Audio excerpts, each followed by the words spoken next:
ঈশিতাকে ধরে ফেলে উচিত শিক্ষা দিয়ে সব সত্যি স্বীকার করালো রোহিত আর ফুলকি। হ্যাঁ বন্ধুরা, এমনটাই দেখা যাবে, তাই সম্পূর্ণ জানতে ভিডিওটিতে লাইক দিয়ে চ্যানেলটি সাবস্ক্রাইব করে দেখতে থাকুন। গল্পের শুরুতেই দেখা যাবে তমালের অবস্থা খুবই খারাপ হয়ে যায়। তখনই ডক্টর বলতে থাকে ইনজেকশন রেডি করুন, আর যে ফুলকি দাস আছে ফুলকি দাসকেই রেডি করুন, অপারেশনটা আমাদের এখনই করতে হবে। তখন এই বললেই নার্সকে পাঠালে নার্স ফুলকিকে এসে বলতে থাকে রোগীর অবস্থা ভালো নয়, আপনার সাথে ডক্টর ম্যাম কথা বলবেন। রোগীর অবস্থা ভালো না শুনেই সবাই কান্নায় ভেঙে পড়ে। তখনই কাবেরী বলতে থাকে আমার ছেলেটা মনে হয় বেঁচে নেই, ফুলকি আর আমার ছেলেটা মনে হয় বেঁচে নেই, এই বলেই কান্না করতে থাকে কাবেরী। তখনই লাবু ওরা বলতে থাকে কাকিমুনি তুমি এরকম করো না, আমরা গিয়ে দেখছি কি অবস্থা তমালের। তখনই শানু লাবু ওরা এনআইসিউর বাইরে থেকে দেখতে থাকে যে তমালকে বারবার করে বুকে চাপ দিয়ে ওরা ঠিক করার চেষ্টা করছে, কিন্তু তমালের অবস্থা ক্রমশ খারাপ হচ্ছে। ঠিক তখনই শানু দেখে কষ্ট পেতে থাকে আর লাবু বলতে থাকে কাকুমণি চলো এখান থেকে চলো, তুমি নিজেকে সামলাতে পারবে না, চলো সব ঠিক হয়ে যাবে। তারপরে লাবু কাঁদতে কাঁদতে শানুকে নিয়ে সেখান থেকে চলে যায়। তারপর দেখা যাবে পারমিতা বলতে থাকে কাকুমণি কি অবস্থা তোমালের। তখন শানু বলতে থাকে ভালো না, ভালো না, ডক্টর ওর অবস্থা ঠিক করার চেষ্টা করছে। তখনই কাবেরী কাঁদতে থাকে। ঠিক তখন দেখা যাবে ডক্টর আসে। ডক্টর এসে বলতে থাকে আচ্ছা, যে অর্গানটা আনার কথা ছিল সে অর্গানটা কত দূর। তখন অংশুমান বলতে থাকে আসলে রোহিতকে বারবার করে ফোন করছি, ও ফোনটা ধরতে পারছে না। তখন এই কথা শুনেই অবাক হয়ে যায় ডক্টর। তারপরে ফুলকি বলতে থাকে ডক্টর আমি তৈরি আছি, আমার কাছ থেকে কিডনি নিয়ে নিন। তখন ডক্টর বলে দেখুন আমিও ভেবেছিলাম, কিন্তু রোগীর অবস্থা এখন অনেক খারাপ, ক্রিটিক্যাল অবস্থা, এখন রোগীকে অপারেশন কিছুতেই করানো যাবে না, তাই ওটি করানোর আগেই অর্গানটাও চলে আসুক, অনেক কিছু ব্যাপার স্যাপার আছে, আর আমরাও রোগীর অবস্থাটা একটু ঠিক করার চেষ্টা করি, সেটাই বলতে এসেছিলাম এই কথা। তখন এই বলেই ডক্টর সেখান থেকে চলে গেলেই ফুলকি সহ কাবেরী সবাই কান্না করতে থাকে। এইদিকে অংশুকে তখনই রোহিত ফোন করে। তারপরে অংশু বলতে থাকে এই তো রোহিত ফোন করেছে।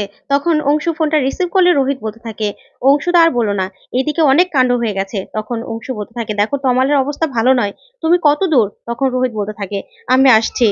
তখন অংশু বলতে থাকে রোহিত তোমাকে তাড়াতাড়ি করে আসতে হবে, তমালের শরীরটা তো ভালো নয়, তুমি যদি সময় মতো না আসতে পারো তাহলে কিন্তু ফুলকিকেই কিডনিটা দিতে হবে। তখনই রোহিত বলতে থাকে না না অংশুদা, আমি আসছি, আমি আসবো, আমি এখান থেকে কিডনি নিয়ে নিয়েছি, কিন্তু ওইদিকে ফুলকিরও আমি কিছুতেই লাইফটা শেষ হতে দেবো না, কিছুতেই না। আর ফুলকির মা কালী দেখবে, ঠিক রক্ষা করবে, তমালও ঠিক হয়ে যাবে, আর ফুলকিও সুরক্ষিত থাকবে। তুমি শুধু আমার জন্য একটা কাজ করবে। তখন অংশুমান বলতে থাকে হ্যাঁ হ্যাঁ বলো না। তখন রোহিত বলে তুমি আমার জন্য গ্রিন করিডোরের ব্যবস্থা করতে পারবে। তখন অংশু বলে হ্যাঁ হ্যাঁ ব্যবস্থা হয়ে যাবে। তখন রোহিত বলে ঠিক আছে আমি আসছি, এই বলে ফোনটা রেখে দেয় রোহিত। তখনই অংশু ফোন করে ব্যবস্থা করতে থাকে। ওইদিকে ফুলকি বারবার করে কাঁদতে থাকে আর বলতে থাকে কি করব আমি, কি করব। তখন এই কথা বলে ওরা সবাই মিলে প্রার্থনা করতে থাকে। তারপর দেখা যাবে সকাল হয়ে যায়। ওইদিকে ঈশিতা সবার কাছ থেকে ছদ্মবেশ নিয়ে লুকোতে থাকে আর বলতে থাকে না না এখানে থাকলে আমাকে ঠিক মেরে ফেলবে, আমাকে এখান থেকে যে করে হোক পালাতে হবে, যে করে হোক। এখনই ফোনটা অন করে সেই দাদাকে ফোন করতে হবে, তারপর ফোনটা করে আবার সিম কার্ডটা ফেলে দিতে হবে। এই বলে ঈশিতা আড়ালে লুকিয়ে ফোনটা করে। ফোন করলেই তখন সিম কার্ডটা ফেলে যখনই এগোতে যায়, ঠিক তখনই সেখানে রুদ্র লোকদের দেখে ঈশিতা চমকে যায়, বলতে থাকে এ কি, ওরা তো এখানেও পৌঁছে গেছে, কিন্তু এখানে তো আসার কথা নয়। তার মানে কি ওরা আমার ফোনটা সারাক্ষণ ট্রেস করে যাচ্ছে। রুদ্রদা, এত দিনের ভালোবাসার অভিনয় করে আমাকে এই প্রতিদান দিলে, ছি ছি ছি। আমি না নিজেকেই নিজে বুঝতে পারছি না আমি এখন কি করব।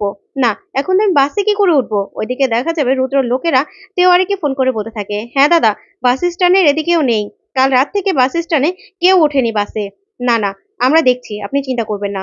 তখন ঈশিতা একটা ট্রাক দাঁড়িয়ে থাকতে দেখে, আর ট্রাকটা তখন কলকাতায় যাবে। তখন ঈশিতা বলতে থাকে না না এটার মধ্যে উঠে পড়ি, এটা যখন কলকাতা যাবে তাহলে উঠে পড়ি। তখনই খড়কুটার সাথে ঈশিতা নিজেকে লুকিয়ে ফেলে আর সেখান থেকে বেরিয়ে পড়ে। ওইদিকে দেখা যাবে রোহিত অ্যাম্বুলেন্সে করে অর্গান নিয়ে হসপিটালে চলে আসে। তখন ডক্টর বলতে থাকে অর্গান পেয়ে গেছি, এবার আমরা ব্যবস্থা করছি অপারেশনের, আপনারা চিন্তা করবেন না। তখন রোহিত বলে তোমার ঠিক হয়ে যাবে তো। তখন ডক্টর বলতে থাকে দেখুন আমরা অনেক করে চেষ্টা করব, বাকিটা আপনারা প্রার্থনা করুন, দেখবেন যেন ঠিক হয়ে যায় রোগী। এই বলে ডক্টর সেখান থেকে চলে যায়। তখনই অংশু রোহিতকে বলতে থাকে রোহিত একটিবার তমালকে দেখে নেবে না। তখনই রোহিত বলতে থাকে কি বলছো তুমি অংশুদা, কি বলছো তুমি, ও তমাল ঠিক হয়ে যাবে, আমি অর্গান নিয়ে এসেছি, অপারেশন করবে, তমাল একদম ঠিক হয়ে যাবে, এই কথা একদমই বলবে না।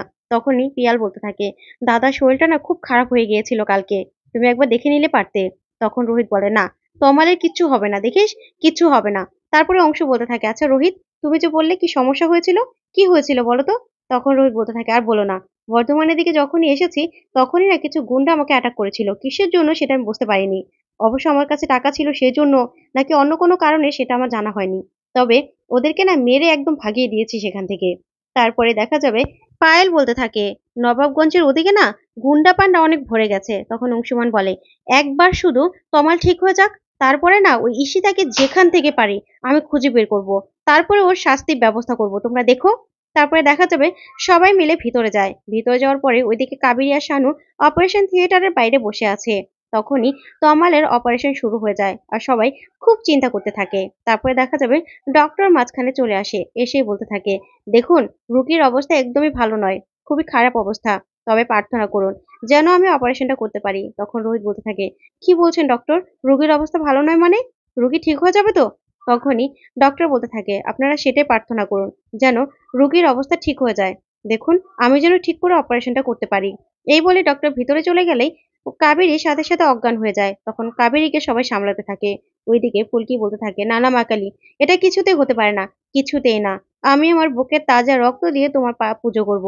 আমি তমাল দাদার জন্য পুজো করব। তমাল দাদার শরীর ভালো করতেই হবে তোমাকে, তমাল দাদাকে সুস্থ করতে হবে। এই বলেই ফুলকি দৌড়তে থাকে। তখনই রোহিত ফুলকির পিছন পিছন দৌড়তে থাকে। তারপরে দেখা যাবে ফুলকির কাছে এসে রোহিত ধরে ফেলে ফুলকিকে আর বলতে থাকে, ফুলকি, আরেকটা অ্যাক্সিডেন্ট না ঘটালে হচ্ছে না তোমার, তাই না? এমনিতে সবাই কত টেনশনে আছে, তার মধ্যে তোমাকে টেনশন না দিলে হবে না। তখন ফুলকি বলতে থাকে, স্যার আমি যে মন কিছুতে শান্ত করতে পারছি না, আমি যে পুজো দেবো, মা কালী পুজো দেবো। তখন রোহিত বলে, আচ্ছা ঠিক আছে, আমি জিজ্ঞাসা করছি এখানে কোথায় মন্দির আছে, তুমি একদম অস্থির করবে না, ঠিক আছে, তুমি এখানে দাঁড়াবে। তখনই রোহিত মন্দির কোথায় আছে জিজ্ঞাসা করে ফুলকিকে নিয়ে যায়। তখন ফুলকি নিজের বুকের তাজা রক্ত দিয়ে সেখানে পুজো করতে থাকে, যা দেখে ঠাকুর মশাইও খুব সন্তুষ্ট হয়ে যায়। ওইদিকে রোহিত অবাক হয়ে ফুলকির দিকে তাকিয়ে থাকে আর মনে মনে বলতে থাকে, ফুলকি, তুমি আসলে সত্যিকারের তমালের বোন, সত্যি। তখন এই কথা বলে রোহিত এক দৃষ্টিতে তাকিয়ে থাকে। তারপর দেখা যাবে পুজো দেওয়া শেষ হলেই যখন আসে, তখন শুনতে পায় যে তমালের অপারেশন সাকসেসফুল হয়েছে, যা শুনে ফুলকি, রোহিত সহ সেখানে থাকা প্রতিটা মানুষ খুব খুশি হয়ে যায়। ঠিক তখনই সেখানে ঈশিতা চলে আসে আর ঈশিতাকে ধরে ফেলে রোহিত, ফুলকি আর অংশু। তারপরে ঈশিতা কাঁদতে থাকে আর বলতে থাকে, আমাকে বাঁচাও, তোমরা আমাকে বাঁচাও। তখনই রোহিত আর ফুলকি বলতে থাকে, তুমি তমাল দাকে মেরে ফেলতে চেয়েছিলে, তাই না? তোমার এত বড় সাহস, তুমি তমাল দাদাকে মেরে ফেলতে চেয়ে আবার এখানে এসেছো আমাদের সাহায্য চাইতে। তখন ঈশিতা কাঁদতে থাকে। তখন অংশু বলতে থাকে, আচ্ছা তোমাকে কে মারতে চেয়েছিল ঈশিতা, কে মেরে ফেলতে চায় তোমাকে? তখন ঈশিতা বলতে থাকে, আমি বলবো, আমি সবটা বলবো। যা শুনে রোহিত, ফুলকি, অংশু, পারমিতা, লাবু সহ সবাই চমকে গিয়ে ঈশিতার দিকে তাকিয়ে থাকে। তো বন্ধুরা, এবার কি তাহলে ঈশিতা সব সত্যিটা বলবে আর নিজের দোষ স্বীকার করে নেবে? তোমাদের কি মনে হয় অবশ্যই কমেন্ট করে জানাও। ধন্যবাদ।